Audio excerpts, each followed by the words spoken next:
اللہ رب العزت کی حمد و ثنا نبی مکرم شفیع معظم ہادی دو جہاں سرور سروراں حضور سیدی و مولائی و آقائی و ملجائی احمد مجتبی حضور سیدنا محمد مصطفیٰ صلی اللہ تعالی علیہ وسلم کی بارگاہ عالیہ میں ہدیہ درود و سلام عرض کرنے کے بعد دعا ہے اللہ رب العزت قادر مطلق کے دربار میں مالک تعالی میرے دل، دماغ، زبان اور نگاہ کو نفس اور شیطان کے شر سے اپنی کامل اور دائمی پناہ نصیب فرمائے،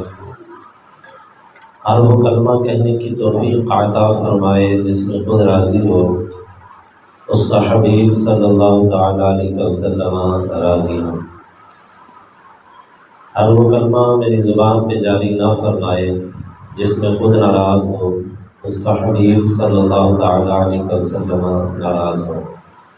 بیان حق میری زبان پہ جاری فرمائے، سن سنا کے مجھے اور آپ کو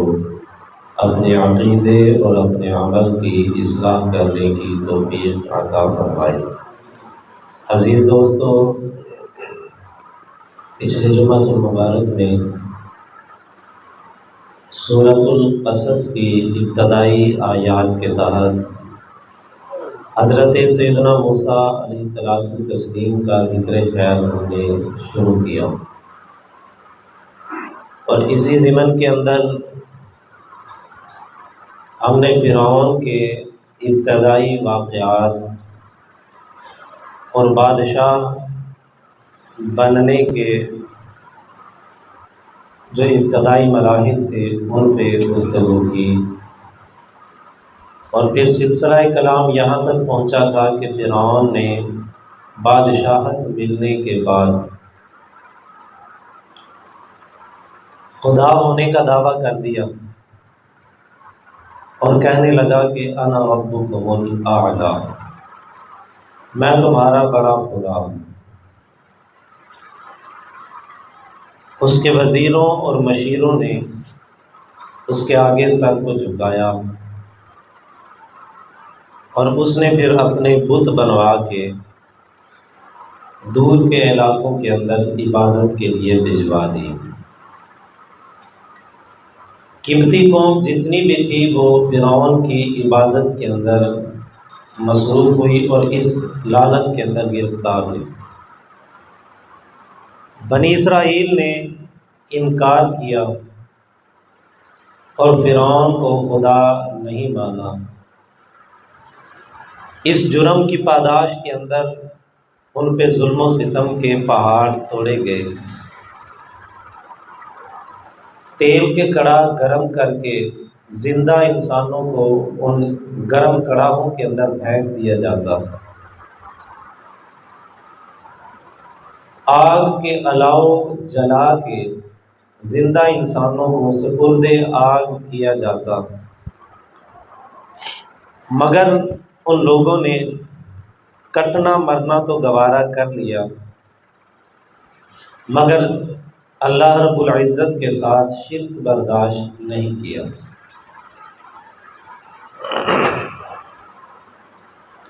اور اسی ضمن کے اندر فرعون نے بہت سے لوگوں کو نذر آتش کر دیا۔ اس کے باوجود بنی اسرائیل ثابت قدم رہے۔ اب اس کے وزیر نے اس کو مشورہ دیا کہ اگر ایسے کرو گے تو پھر ہمارے کام کون کرے گا؟ ان کو زندہ رکھو مگر ذلیل کر کے رکھو، ان سے چھوٹے چھوٹے کام کرواؤ۔ جیسے ہمارے ہاں یہ اسلام آنے سے پہلے برادریوں کا جو تصور تھا، اور نبی اکرم شفیع معظم صلی اللہ تعالی علیہ وسلم کی تشریف آوری سے پہلے جو غلاموں کا تصور تھا، تو فرعون کے وزیر نے یہ مشورہ دیا کہ ان کو قتل نہ کرو، ان سے چھوٹے موٹے کام کرواؤ، ہم اپنے گھر بار ان سے بنوائیں گے۔ نالیوں کی صفائی کی ذمہ داری ان کی لگائیں گے، یعنی بالکل حقیر کام جتنے بھی تھے وہ سب بنی اسرائیل سے کروائے جاتے۔ ان پہ ماہانہ جزیہ مقرر تھا کہ بھئی اتنے پیسے تم نے ادا کرنے ہیں، اور جو بندہ ادا نہ کرتا اس کے ہاتھ اس کی گردن کے ساتھ باندھ دیے جاتے، اور پورا 1 مہینہ اس کو سزا کے اندر مبتلا رکھا جاتا، جزیہ یا آج کے دور میں اگر لگائیں تو ٹیکس نہ ادا کرنے کی صورت کے اندر۔ اب انہوں نے بنی اسرائیل پہ سختیاں شروع کی کہ اگر دین حق کو نہیں چھوڑتے تو چلو ان کو ذلیل کر کے رکھیں تاکہ امتیاز ہو جائے کہ فرعون کے ماننے والے عزت کے اندر ہیں۔ معاذ اللہ، دنیا کی عزت تو عزت نہیں ہوتی، عزت تو وہ ہے جو آخرت کی عزت ہے۔ تو بہرکیف اللہ رب العزت نے قرآن مجید برہان رشید کے اندر پچھلے جمعۃ المبارک میں نے عرض کی تھی کہ حضرت سیدنا موسیٰ علیہ الصلوۃ والتسلیم کا واقعہ جس انداز کے اندر سورۃ القصص کے اندر بیان کیا اور جن حقائق کو اس سورہ مبارکہ کے اندر کھولا گیا وہ باقی جگہوں کے اندر اس انداز کے اندر بیان نہیں ہوا۔ اللہ رب العزت ارشاد فرماتا ہے طاسین یہ حروف مقطعات ہیں۔ قرآن مجید برہان رشید کے اندر جہاں بھی یہ حروف آئیں گے اس کے متعلق تفصیلاً چند جماعت قبل حضرت سیدنا یوسف علیہ الصلوۃ والتسلیم کے واقعے کے ابتدائی آیات کے اندر ہم نے گفتگو کی کہ یہ اللہ تعالیٰ اور اس کے محبوب صلی اللہ تعالیٰ علیہ وسلم کے درمیان راز ہے، اور یہ وہ راز ہے کہ جس میں جناب جبرائیل بھی شریک نہیں ہے، ان کو بھی نہیں پتہ، یا خدا جانتا ہے یا مصطفیٰ جانتے ہیں صلی اللہ تعالیٰ علیہ وسلم۔ یہ حروف مقطعات ہیں۔ آگے فرمایا تلک آیات الکتاب المبین، یعنی یہ روشن کتاب کی آیات ہیں۔ آگے فرمایا نتلو علیک من نبأ موسیٰ وفرعون بالحق لقوم یؤمنون، اے حبیب پیارے ہم آپ پر حضرت جناب موسیٰ علیہ الصلوۃ والتسلیم اور فرعون کی خبروں کو بیان کرتے ہیں۔ لقوم یؤمنون، ان لوگوں کے لیے جو ایمان والے ہیں۔ حالانکہ قرآن صرف ایمان والوں کے لیے نہیں اترا، اس وقت جو کافر تھے ان کے لیے بھی قرآن اترا، جو یہودی تھے جو عیسائی تھے ان کو بھی دعوت حق دی گئی، لیکن بالتخصیص ایمان والوں کا ذکر اس وجہ سے کیا کہ جو اللہ رب العزت کے پاک کلام سے فائدہ حاصل کرتے ہیں وہ ایمان والے ہیں۔ کافر تو اندھے بہرے ہیں، ان کے سامنے تو قرآن پڑھا جائے تو وہ کانوں میں انگلیاں ٹھونس لیتے ہیں، وہ قرآن سے ہدایت حاصل نہیں کرتے۔ جیسے فرمایا نا ھدی للمتقین، قرآن ہدایت تو ہے مگر پرہیزگاروں کے لیے۔ اسی طریقے سے فرمایا کہ یہ ایمان والوں کے لیے ہم نے بیان کیا کہ اس سے عبرت وہی حاصل کریں گے جن کے دل کو اللہ رب العزت نے ایمان کے نور سے منور کر کے رکھا ہے۔ اور یہاں پہ صرف جناب موسیٰ کلیم کا ذکر نہیں فرمایا، فرمایا نتلو علیک من نبأ موسیٰ وفرعون، صرف جناب موسیٰ کلیم کی باتیں بیان نہیں ہوگی بلکہ فرعون کا ذکر بھی ہوگا۔ اس سے یہ پتہ لگا کہ جو باطل پرست قوتیں ہوں ان کا ذکر برے لفظوں کے ساتھ بیان کرنا یہ کلام مجید کا انداز بھی ہے اور اللہ رب العزت کے پاک کلام کا طریقہ بھی ہے۔ آگے اللہ رب العزت فرماتا ہے ان فرعون علا فی الارض، بے شک فرعون زمین میں متکبر ہو گیا تھا، عہدہ ملا، اور میں نے عرض کی تھی نا ہے یہ ولد الزنا تھا، حرامی تھا، اور یہ ایک عام سا غریب سا بندہ تھا، بادشاہ کی خوشامد کر کے اس کو مصر کی بادشاہت ملی، اور پھر اس نے ابتداءً ہی خدا بننے کا دعویٰ کر دیا، خود کو خدا سمجھنے لگ گیا، بلکہ رب اعلیٰ کہہ دیا، انا ربکم الاعلیٰ، میں تمہارا بڑا رب ہوں۔ یعنی جب عہدہ اور دولت ملی نا تو اس سانپ نے ڈس لیا، یہ دولت کا سانپ اور عہدے کا سانپ، اس سے وہی بچتا ہے جس کے پاس اس کا تریاق ہوتا ہے، وگرنہ بڑے بڑے اس زہر کے اندر مبتلا ہو جاتے ہیں اور اس آفت کے اندر مبتلا ہوتے ہیں۔ وہ کہنے لگا جی 400 سال ہو گیا مجھے تو کبھی سر میں درد بھی نہیں ہوا، اور خدا کسے کہتے ہیں؟ یعنی میں ہمیشہ سے آسائشوں کے اندر ہوں، سکھوں کے اندر ہوں، مجھے تکلیف کوئی نہیں آئی۔ اور دوسرا فتنہ جو اس نے برپا کیا وہ یہ تھا، وَجَعَلَ أَهْلَهَا شِيَعًا، فرعون نے اس وقت کے لوگوں کو گروہوں کے اندر بانٹ دیا تھا، تقسیم کر دیا تھا، پھاڑ کے رکھ دیا تھا، حتیٰ کہ بنی اسرائیل کے بھی اس نے کئی فرقے بنا دیے تھے۔ اور یہ کسی مولوی، کسی مفتی اور کسی مفسر کی بات نہیں ہے، اللہ رب العزت کا قرآن کہہ رہا ہے وَجَعَلَ أَهْلَهَا شِيَعًا، کہ اس قوم کے جو فرقے بنے، جو گروہ بنے، جو طبقات آپس کے اندر تقسیم ہوئے، وہ اس دور کے جو علماء تھے انہوں نے نہیں کیا، بلکہ یہ کام خود فرعون نے کیا۔ اور اس کا سبب یہ تھا يَسْتَضْعِفُ طَائِفَةً مِّنْهُمْ، وہ ان کو کمزور کرنا چاہتا تھا، وہ چاہتا ہی نہیں تھا کہ یہ متحد ہوں، ایک جگہ پہ اکٹھے ہو جائیں اور میرے خلاف ہو جائیں۔ اس نے اپنے بندے بنی اسرائیل کے اندر چھوڑے، اور اس وقت کے جو بڑے بڑے علماء تھے ان کے درمیان ان کے ساتھ اپنے بندے لگائے، اور وہ ان کے ساتھ مل کے ان کو ایک دوسرے کے خلاف کرتے رہے، اور جو بڑے بڑے علماء تھے ان کو آپس میں ملنے نہ دیا، ان کو متحد نہ ہونے دیا، اور ان کے اتحاد کو پارا پارا کر دیا، اور یہ سبب بنا بنی اسرائیل کے متحد نہ ہونے کا۔ اور اللہ رب العزت کا قرآن بھی تصریح اشارہ کر رہا ہے، اگر ہم اس اشارے کو سمجھے تو اس دور کے فتنوں سے بھی پردہ فاش ہو جاتا ہے، کہ فرمایا وَجَعَلَ أَهْلَهَا شِيَعًا، وہ فرقے مولویوں نے نہیں بنائے تھے، وہ فرقے فرعون نے بنائے تھے۔ ہر دور کے اندر قرآن یہ اشارہ کر رہا ہے کہ فرقے مولوی نہیں بناتے، فرقے فرعون بناتے ہیں۔ ہر دور کا فرعون وہ اپنے اپنے ادوار کے اندر اپنی طاقت کو مضبوط کرنے کے لیے اپنی عوام کو فرقوں کے اندر تقسیم کر کے رکھتا ہے، تاکہ یہ آپس میں لڑتے رہیں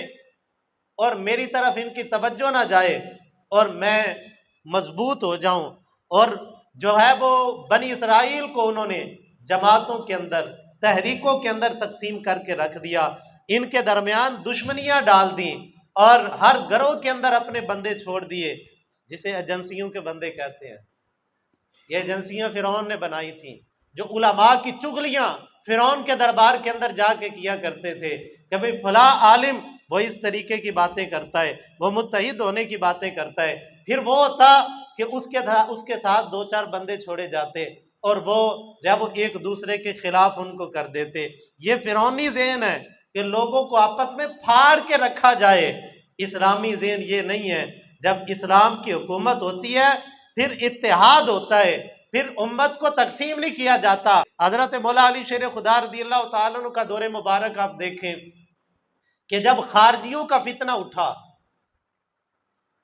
امت کے اندر یہ تفرقہ جب وہ پھیلنے لگا، اور ایک نئے گروہ نے جنم لیا، ایک نئے فرقے نے جنم لیا،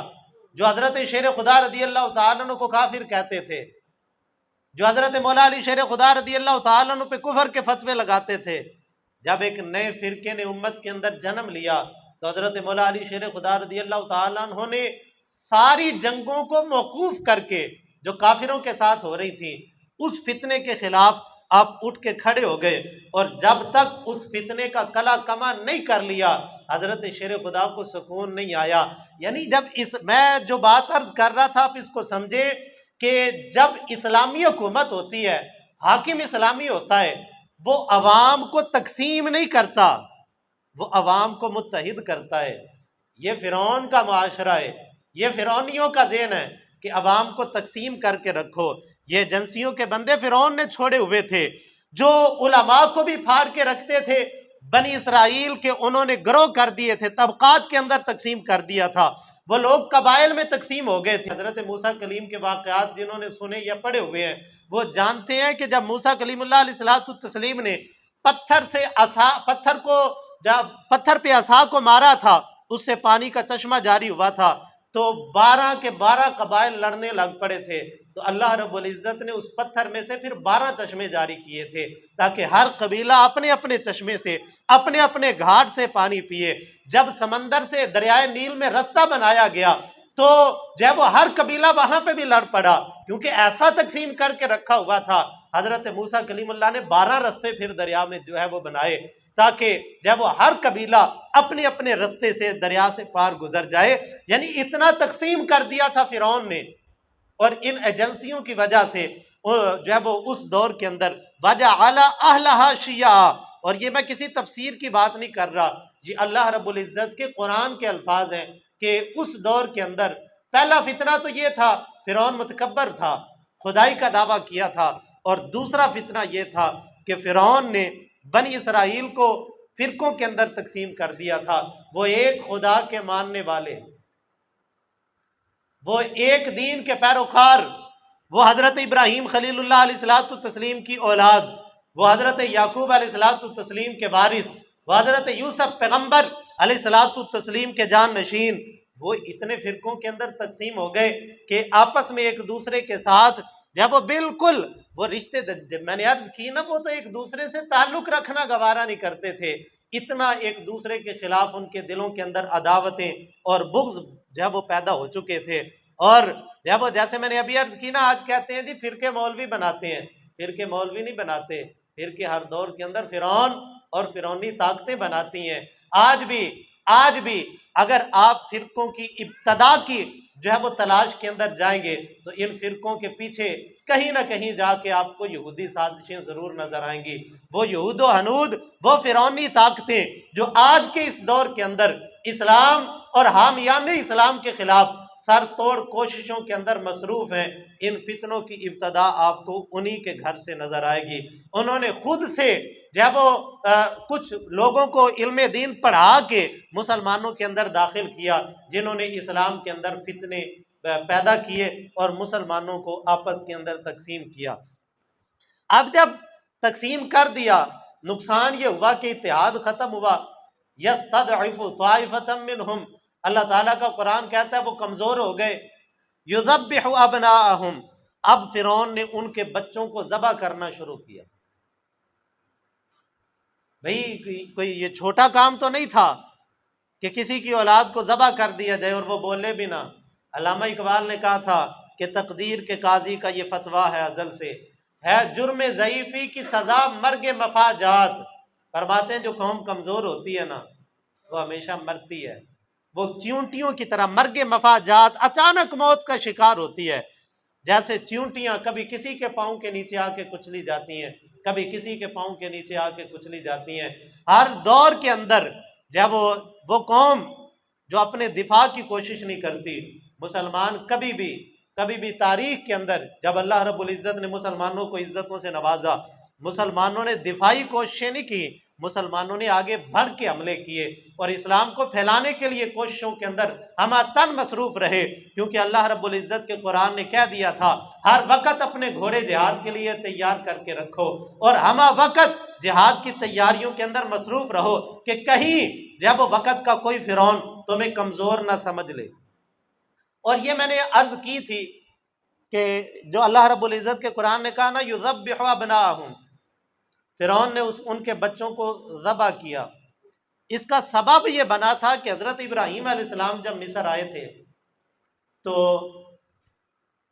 آپ کے ساتھ جو مصر کا بادشاہ تھا اس وقت کا جو فرعون تھا اس نے اچھا سلوک نہیں کیا، تو حضرت ابراہیم علیہ الصلوۃ والتسلیم نے جاتے جاتے کہا تھا کہ ان قریب میری اولاد میں سے ایک بچہ پیدا ہوگا جو فرعونیوں کا تخت الٹ کے رکھ دے گا اور فرعونوں کا نام و نشان کائنات سے ختم کر کے رکھ دے گا۔ اور اس بات کو 6 صدیاں گزر چکی تھی، 600 سال گزر چکے تھے تقریباً، اور اب جو جب یہ فرعون جو حضرت موسیٰ کلیم اللہ علیہ الصلوۃ والتسلیم کے دور میں تھا، اس کی عمر 400 سال تھی،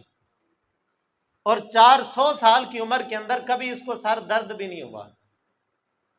یعنی بڑی عیش و عشرت کی زندگی اس نے گزاری۔ آج بھی نا کچھ لوگوں کے سامنے جب دنیا کے دروازے کھل جاتے ہیں نا، آسانیاں مل جاتی ہیں، مال و دولت کے انبار ہوتے ہیں، تو وہ سمجھتے ہیں کہ شاید یہ ہم پہ اللہ تعالیٰ کا فضل ہو رہا ہے۔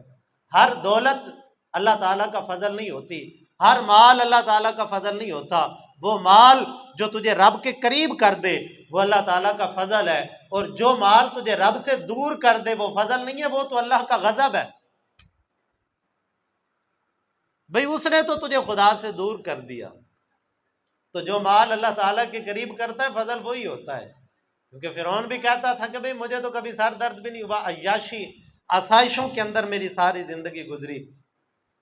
اب اس واقعے کو جو حضرت ابراہیم خلیل اللہ علیہ السلام کا ہوا اس کو عرصہ گزر گیا۔ اب بنی اسرائیل میں یہ بات مشہور تھی، یعنی نسل در نسل یہ بات مشہور چلی آ رہی تھی کہ ہمارے جد امجد نے یہ خبر دی تھی کہ ان قریب مصر کی شاہی کو پلٹنے کے لیے ایک بچہ بنی اسرائیل میں سے پیدا ہوگا۔ اور دوسرا سبب یہ ہوا کہ فرعون نے ایک خواب دیکھا کہ بیت المقدس سے ایک نور نکلا، اور اس نور نے قبطیوں کو جلا کے راکھ کر دیا، اور بنی اسرائیلیوں میں سے کسی کو کوئی نقصان نہیں ہوا۔ اور اب جب یہ معاملہ اس نے دیکھا تو اس نے بنی اسرائیل کی نسل کشی کا ارادہ کیا۔ اس نے کہا میں بچہ پیدا ہی نہیں ہونے دوں گا۔ بیوقوفی تھی نا، اگر نجومی سچے تھے تو پھر اس نے پیدا ہونا تھا، یہ روک نہیں سکتا، کیونکہ وہ شمع کیا بجھے جسے روشن خدا کرے۔ ایک طرف تو نجومیوں کی بات پہ یقین کر رہا ہے کہ وہ بچہ پیدا ہوگا، تو جب نجومیوں نے اگر نجومیوں کی بات پہ یقین تھا تو پھر یہ 1000 کوشش بھی کر لے اس بچے کو روک نہیں سکتا۔ لیکن اس نے اپنی طاقت کے گھمنڈ کے اندر اس نے کہا کہ میں وہ بچہ پیدا ہی نہیں ہونے دوں گا، نسل کشی کا ارادہ کیا۔ یہود و ہنود نے مسلمانوں کی نسل کشی کے لیے بڑی کوششیں کی، تاریخ کے اوراق پلٹتے جائیں۔ بر صغیر پاک و ہند کی جب تقسیم ہوئی تھی نا، کچھ حصہ یہ امرتسر تک یہ پاکستان کے حصے کے اندر آیا تھا، لیکن صرف ایک رات کے اندر ہی فیصلے بدلے اور وہ مسلم اکثریت والا علاقہ ہندوستان کے کھاتے کے اندر ڈال دیا گیا، صرف ہندوستان کو جموں کشمیر کا رستہ دینے کے لیے۔ وہ علاقہ مسلمانوں کی اکثریت کا تھا، لیکن راتوں رات جب یہ فیصلہ ہوا تو سکھوں کی جو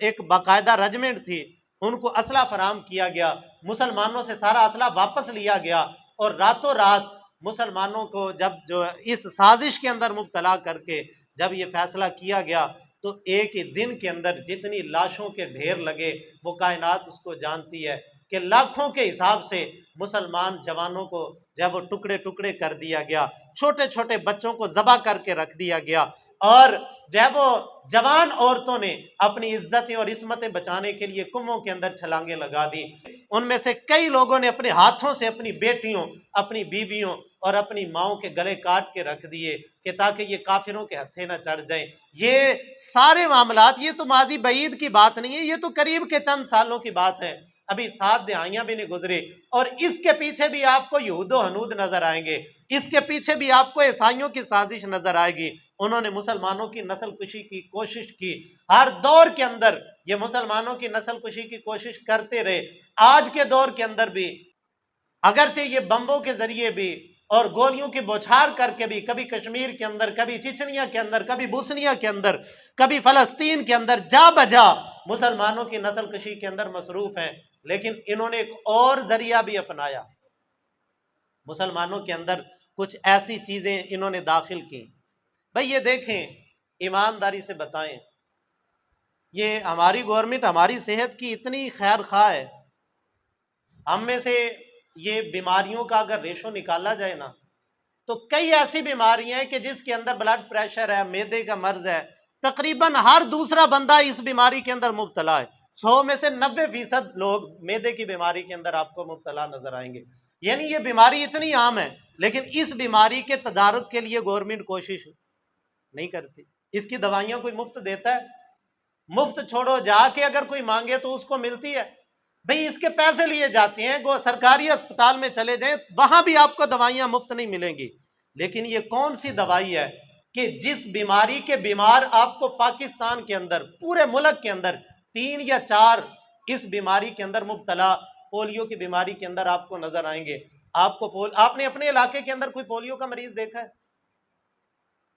کبھی زندگی کے اندر کبھی کوئی اتفاق ہوا ہوگا کوئی ایک آدھا مریض دیکھنے کا؟ میں نے نہیں دیکھا آج تک، اپنی ان آنکھوں سے، جاگتی آنکھوں سے میں نے آج تک پولیو کا کوئی مریض نہیں دیکھا۔ یعنی یہ بیماری عام نہیں ہے، پورے پاکستان کے اندر آپ کو 3-4 مریض اس کے نظر آئیں گے، لیکن بندوق کے زور پہ گھر گھر جا کے جو نہ پلوائے اس کو زبردستی پلوائے جاتے ہیں، اور نشان بھی باقاعدہ لگائے جاتے ہیں تاکہ کوئی رہ نہ جائے۔ ہم چھوٹے چھوٹے تھے تو سنا تھا کہ 3 سال کے اندر یہ بیماری ختم ہو جائے گی، لیکن اب ہم جوان ہو گئے، ہمارے بچے ہو گئے، ہمارے بچے جوانی کی دہلیز پہ قدم رکھنے والے ہیں، لیکن یہ بیماری ختم نہیں ہو رہی۔ ہر سال کیا 6 مہینے کے بعد باقاعدہ طور پہ یہ پلائی جا رہی ہے۔ اور کبھی آپ نے سوچنے کی کوشش کی ہو کہ یہ دوائی آتی کہاں سے ہے؟ یہ امریکہ کا ایک ادارہ ہے یونیسیف، وہ مفت ہماری گورنمنٹ کو یہ دیتا ہے، اور باقاعدہ فنڈ بھی دیتا ہے کہ تم نے اپنی عوام کو یہ پلانے ہیں۔ کیوں پلانے ہیں؟ وہ ہمارے خیر خواہ ہیں۔ او میرے بھائی، یہ جو آپ کو بھانج پن کا مرض نظر آتا ہے نا، ہر دوسرا جوڑا اولاد کی جب وہ محرومی کے اندر مبتلا ہے، کوئی کسی بیماری، اور کسی یہ شادی شدہ نوجوان یہ جو اس کثرت کے ساتھ بیماریوں کے اندر، جنسی بیماریوں کے اندر مبتلا ہیں، ان کے پیچھے آپ کو یہ چیز نظر آئے گی۔ یہ محرکات ہیں، یہ اسباب ہیں جنہوں نے اس کثرت کے ساتھ جو ہے وہ ہماری عوام کو ان بیماریوں کے اندر مبتلا کر دیا۔ وگرنہ وہ تو ہمارے اتنے خیر خواہ نہ تھے، وہ تو اپنا پیسہ خود خرچ کر کے ہمارے بیماروں کو، میرے استاد محترم کے پاس گیا، یہ جب وہ ٹیم گئی پلانے کے لیے، جی اگر آپ کے کوئی بچے ہیں تو لائیں ہم ان کو پلاتے ہیں۔ تو انہیں استاد صاحب فرمانے لگے، انہوں نے کہا بھی میں ہارٹ کا مریض ہوں، مہربانی کرو نا مجھے میری دوائیوں کا خرچہ ہی دے دو ماہانہ۔ وہ کہنے لگے نہیں جی صرف یہی ہمیں ملا ہے اور یہی ہم نے پلانا ہے۔ اور پھر جب پوچھا کہ بھئی یہ کوئی ہمیں دو گے تاکہ ہم ذاتی طور پہ لیبارٹری کے اندر اس کا ٹیسٹ کروائیں کہ تم ہمیں کیا پلا رہے ہو، انہوں نے کہا جی اس کی ہمیں اجازت نہیں ہے، ہم یہ آپ کو دے نہیں سکتے کہ تاکہ آپ اس کا ٹیسٹ کروا لیں۔ یہ نسل کشی کا انداز بدل گیا۔ وہ سید اکبر الہ آبادی مرحوم رحمۃ اللہ علیہ نے فرمایا تھا، یوں قتل سے بچوں کے وہ بدنام نہ ہوتا، افسوس کہ فرعون کو کالج کی نہ سوجی۔ سید اکبر الہ آبادی مرحوم فرماتے ہیں کہ فرعون بچے قتل کرواتا رہا، اس کو سکول و کالج کی نہیں سوجی کہ جیسے آج یہود و ہنود نے مسلمانوں کی نسل کو تباہ کرنے کے لیے اپنا نظام تعلیم دے کے نوجوانوں کے ذہن تبدیل کر کے رکھ دیے۔ وہ کہتے ہیں کہ اگر فرعون کو یہ تدبیر سوج جاتی نا، پھر بچوں کے قتل سے بدنام نہ ہوتا، نظام تعلیم کے ذریعے ہی بنی اسرائیل کے ذہن تبدیل کر دیتا اور ان کی آنے والی نسل کو اپنی عبادت کے اندر لگا دیتا۔ تو بہرکیف اب پلٹیں اس بات کی طرف، علامہ اقبال نے بنا اس دور میں فرعونی معاشرے کے چند نقوش بیان کیے ہیں، اور اس تناظر کے اندر اگر ہم اپنے معاشرے کو اگر آج دیکھ لینا تو خدا کی قسم اقبال کی حکمت اور اقبال کی دانائی یہ سمجھاتی ہوئی نظر آتی ہے کہ یہ جس معاشرے کے اندر تم جی رہے ہو نا، یہ اسلامی معاشرہ نہیں ہے، یہ فرعون والا معاشرہ ہے۔ جو کام اس وقت فرعون کا معاشرہ کرتا تھا وہی کام آج ہماری عوام اور ہمارے حکمرانوں کے اندر آپ کو نظر آئیں گے۔ اقبال نے نا ایک فارسی کی نظم لکھی، اس نظم کا عنوان تھا حکمت فرعونی، یعنی فرعون نے جو کام کیے اور جن کی وجہ سے اس نے اپنی حکومت کو دوام بخشا۔ وہ کہتے ہیں حکمت ارباب کی مکرست و فن، مکر و فن تخریب جاں تعمیر فن۔ وہ کہتے ہیں کہ فرعونیوں کی حکمت مکر اور فن ہے۔ اور مکر اور فن کیا ہے؟ وہ کہتے ہیں کہ روح کو بگاڑنا اور تن کو سنوارنا۔ وہ کہتے ہیں فرعون کے دور کا جو معاشرہ ہوتا ہے نا، وہ روح کی فکر نہیں کرتا، صرف جسم کی فکر کرتا ہے۔ کپڑا اچھا، بس بودا شودا ٹھیک ہو، اپنی جو وضاقتہ ٹھیک ہو، بس وہ جسم کو سنوارنے کے اندر مصروف ہوتے ہیں، اپنی روح کو سنوارنے کی فکر نہیں کرتے۔ اور آگے فرماتے ہیں حکمت از بند دیں آزاد آئی، از مقام شوق دور افتاد آئی۔ فرعونی معاشرے کے لوگ خدا کے شوق سے دور ہوتے ہیں اور یہ دین کے بندھن سے آزاد ہوتے ہیں۔ دین کی پابندیوں کا نا وہ کہتے ہیں جی یہ آج کے دور میں یہ دین کی پابندیاں نہیں چل سکتی، آج کے دور میں جو ہے وہ ہم ان پابندیوں کو قبول نہیں کر سکتے، یہ دین تو 1400 سال پہلے کے لیے تھا، آج کے دور میں تو عورت بے حیا جب تک نہیں ہوگی تب تک ترقی نہیں ہو سکتی، آج کے دور میں تو جب تک نوجوان وہ فیشن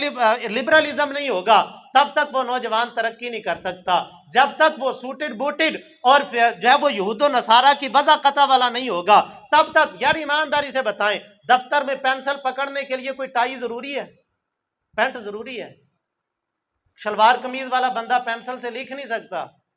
پھر یہ لباس کیوں انگریزوں والا ہے؟ وہ کہتے ہیں کہ فرعونی معاشرے کے لوگوں کا ذہن یہ ہوتا ہے کہ یہ دین کے بندھن سے آزاد ہوتے ہیں، یہ دین کی پابندیوں کو قبول نہیں کرتے، اور آگے جا کے اقبال نے سمجھا دیا، اقبال کہتے ہیں وہ فرعون اور اپنے دور کے جو فرعون ہوتے ہیں ان کی عبادت کو اور ان کی ہر بات کے آگے سر جھکانے کو اپنا دین سمجھتے ہیں۔ اور آگے فرمایا مکتبز تدبیر اوگی رد نظام تا بقام خواجہ اندیشد غلام، فرماتے ہیں کہ نظام تعلیم ایسا ہوتا ہے جس سے غلام اپنے آقا کی مرضی کے مطابق ہی چلتا ہے، یعنی بس جو آقا نے کہہ دیا یس سر، یہ جو ہے وہ یس سر والا معاملہ یہ اسلام کے اندر نہیں ہے۔ حضرت فاروق اعظم رضی اللہ تعالیٰ عنہ جب امیر بنے تھے آپ نے پہلے دن جو خطبہ دیا فرمایا لوگو اگر میں خدا اور رسول کے رستے سے ہٹ جاؤں تو کیا کرو گے؟ ایک نوجوان نے تلوار نیام سے باہر نکالی اور کہنے لگا عمر اگر تو خدا کا تابع دار رہے گا ہم تیرے تابع دار رہیں گے، جب تو خدا کے رستے کو چھوڑے گا تو یہ تلوار دیکھ لے، پھر ہم تیرے خلاف تلوار نکالیں گے اور تجھے تلوار سے سیدھا کر کے رکھ دیں گے۔ یعنی اسلام کا نظام صرف حاکم کے آگے سر جھکانا نہیں ہے، اسلام کا نظام یہ ہے کہ اگر حاکم بھی رستے سے بھٹک جائے تو اس کو بازو سے پکڑ کے راہ راست پہ لا کے رکھ دینا۔ اور آگے اقبال کہتے ہیں شیخ ملت با حدیث دل نشیں بر مراد او کنت تجدید دین، کہتے ہیں اس دور کا جو پیر اور مولوی ہوتا ہے وہ اپنی دل نشیں باتوں سے اپنے آقاؤں کے مطابق تجدید دین کرتا ہے۔ اور علامہ اقبال نے اردو کے شعر میں کہا تھا ہو اگر قوت فرعون کی در پردہ مرید قوم کے حق میں ہے لعنت وہ کلیم اللہ ہی، وہ کہتے ہیں وہ کلیم اللہ ہی کیسا جو فرعون کے ساتھ یاری لگا لے، وہ موسیٰ ہی کیسا جس کی یاری فرعون کے ساتھ ہو جائے، وہ حسین ہی کیسا جو یزید کے آگے اپنا سر جھکا دے۔ ہر دور کے اندر نہ حسین نے کبھی یزید کے آگے سر جھکایا، نہ موسیٰ کلیم اللہ نے کبھی فرعون کے آگے سر جھکایا، ہر دور کے اندر نہ جناب والا مجدد پاک نے کبھی اکبر بادشاہ کے سامنے اپنا سر جھکایا۔ اور فرمایا ہو اگر قوت فرعون کی در پردہ مرید قوم کے حق میں ہے لعنت وہ کلیم اللہ ہی، وہ پیر وہ مولوی جو ہر دور کے اندر حاکموں اور امراء کے آگے اپنا سر جھکا کے بیٹھا رہے وہ قوم کے لیے لعنت کا سبب تو ہو سکتا ہے کبھی رحمت کا سبب۔ اور آگے فرماتے ہیں از دم وحدت قومی دنیم کس حریفش نیست جز چوبے کلیم، فرماتے ہیں کہ اس کے نفس کی وجہ سے قوم کی وحدت ٹکڑے ٹکڑے ہو جاتی ہے، یعنی وہ پیر اور وہ مولوی جو اپنے نفس کا پیروکار ہے اور وہ حاکم اور وہ ایم پی اے وہ ایم این اے جس نے اپنی خواہش نفس کو اپنا معبود بنا لیا ہے، اس کی وجہ سے قوم کی وحدت ٹکڑے ٹکڑے ہو گئی۔ اور پھر کیا فرمایا کہ اب اس دور کے اندر حضرت موسیٰ کلیم اللہ کے ڈنڈے کے سوا ان کا علاج کوئی نہیں ہے۔ میں اکثر نہ یہ سوال پوچھا کرتا ہوں، ہم حاکموں کی بات کو ایک طرف رکھ دیں، ہم عوام کی بات، ہم اپنی بات کریں، تو میں اکثر یہ پوچھا کرتا ہوں کہ ہم اپنے ضمیر سے یہ فتویٰ لے لیں کہ اگر آج پاک حسین آ جائیں اور جہاد شروع کر دیں تو وہ کس کے خلاف کریں گے؟ کیا ہم حسینی صاحب کے اندر ہیں یا یزیدی صاحب کے اندر ہیں؟ ہم ہوٹلوں پہ بیٹھ کے مجرے نہیں دیکھتے، ہم حدود اللہ کو پامال نہیں کرتے، ہم میں کثرت کے ساتھ نوجوان شراب نوشی نہیں کرتے،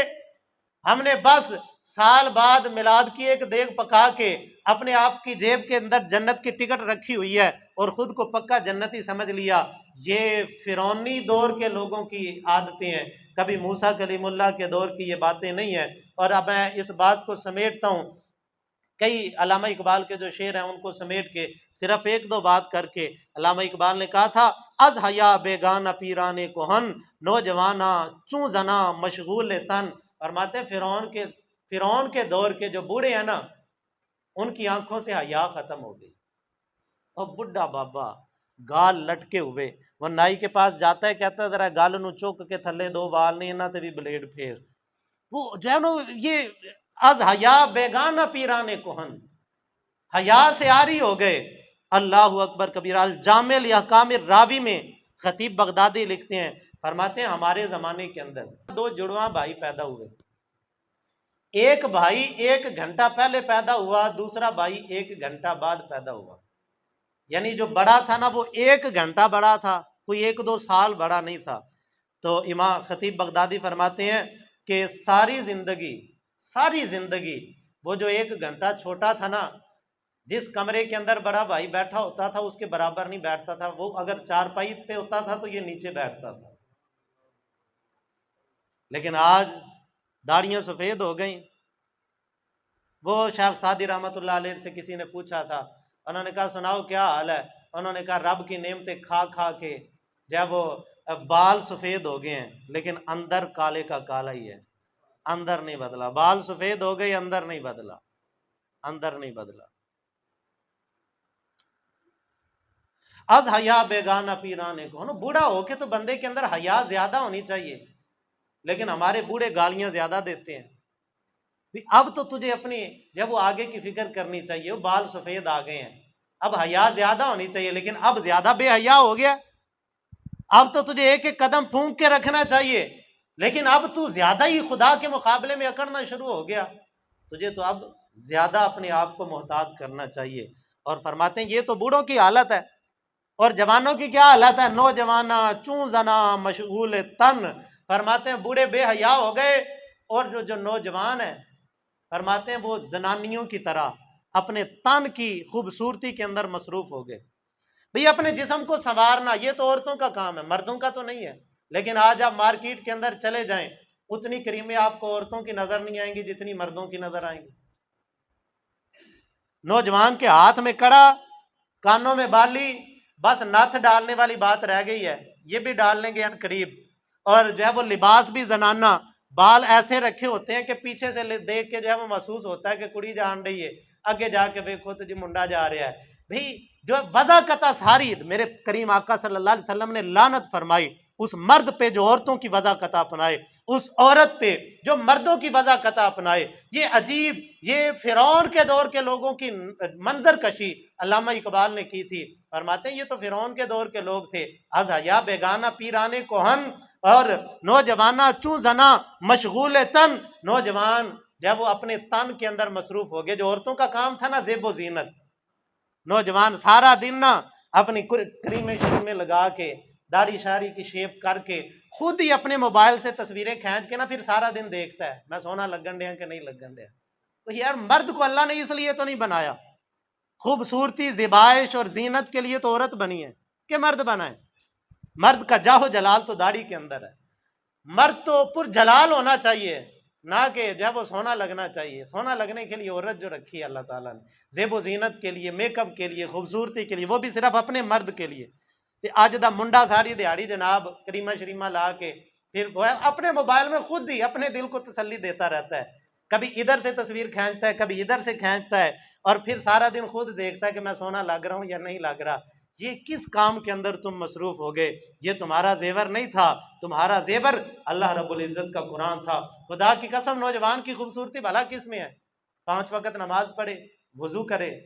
با وضو ہو کے 5 وقت جب اپنے چہرے پہ وضو کے چھینٹے ڈالے گا نا، خدا کی قسم اللہ وہ نور پیدا کر دے گا جو کریموں سے کبھی نہیں آ سکتا۔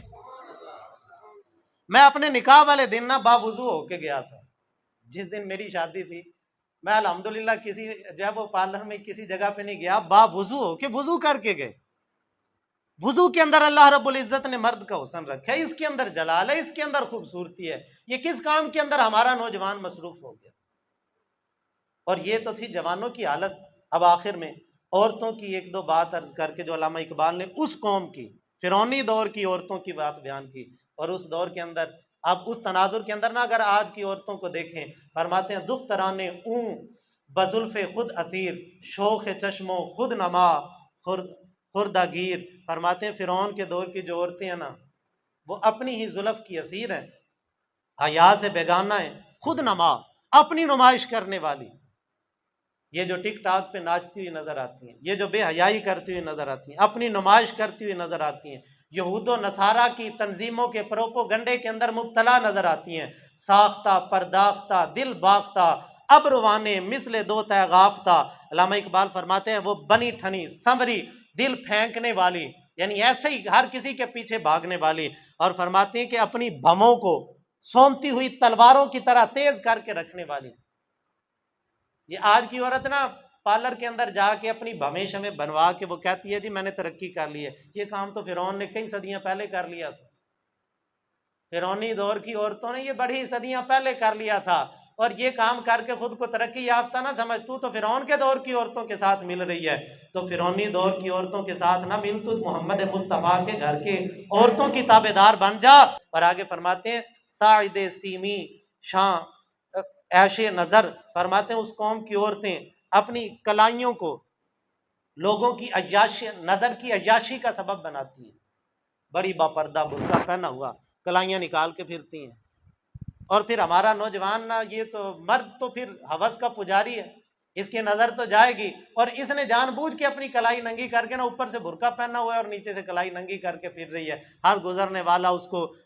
اپنی نظر کی عیاشی کا سبب بنا رہے۔ اور آگے فرمایا سین آئے ماہی بموج اندر نگر، فرماتے ہیں اس دور کی عورتیں جو تھی نا جیسے مچھلی پانی کے لہروں کے اندر تیرتی ہے نا، وہ اپنے سینے کو ایسے لوگوں کے سامنے نمائش کے طور پہ پیش کرتی ہیں۔ آج کی عورت کو ٹک ٹاک پہ ناچتے ہوئے دیکھ کے، آج کی عورت کو ٹی وی کے اندر 1 روپے کی ٹافی کے پیچھے اشتہار کے اوپر ناچتے ہوئے دیکھ کے علامہ اقبال کے ان شعروں کی یاد آتی ہے۔ اقبال نے فرما دیا تھا یہ فرعون کا معاشرہ ہے، یہ فرعون کا معاشرہ ہے۔ یہ 2 جمعوں کے اندر نا میں نے آپ کے سامنے فرعون کے معاشرے کی منظر کشی بیان کی ہے، اب اگلے جمعے کے اندر اب حضرت موسیٰ کلیم اللہ کا ذکر ہوگا، پھر پتہ لگے گا فرعون کے دور کے لوگوں کی حالت کیا ہوتی ہے، پھر جب اللہ کی رحمت متوجہ ہوتی ہے، پھر جب خدا تعالیٰ کی رحمت متوجہ ہوتی ہے، اللہ کے نبی آتے ہیں تو یک لخت معاشرے کا رنگ کیسے تبدیل ہوتا ہے، پھر اللہ کی رحمت کیسے متوجہ ہوتی ہے۔ اللہ رب العزت مصطفیٰ کریم علیہ الصلوۃ والتسلیم کے زلف عنبری کا صدقہ ہم سب کو اپنے عقیدے عمل کی اصلاح کی توفیق عطا فرمائے۔